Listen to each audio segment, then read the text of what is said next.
After issuing the citation to the woman, the officer called for backup to deal with the uncooperative elderly man.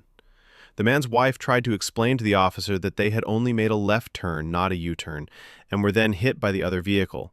The elderly man also tried hard to explain that when he turned, there were already two cars in front of him, so he couldn't turn from the inner lane as required. But the officer kept insisting that his car was not in the correct position and gave him no real chance to explain. At this point, the elderly man grew extremely emotional. He slapped the officer's bulletproof vest with his hand and told him to shut up. The officer, feeling he had been attacked, grabbed the man's right arm and slammed him hard onto the ground. The frail man lost consciousness immediately. It was later revealed that the man was a 70-year-old Vietnamese American named Wu. He was rushed to the hospital and diagnosed with intracranial bleeding. His condition was critical.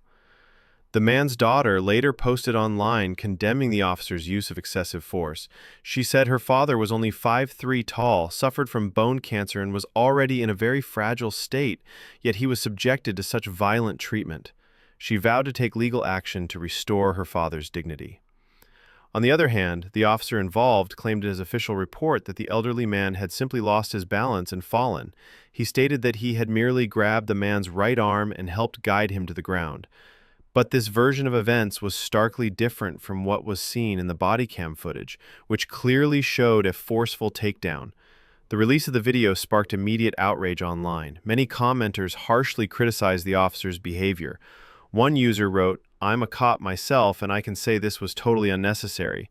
You can't let your emotions get the better of you. I hope the man recovers." Another said, "This officer is supposed to be a peace officer, not an aggressor. This was just a traffic accident, not a homicide investigation." Some others pointed out, if the citation was unfair, it should be challenged in court, not argued over with the officer on the street.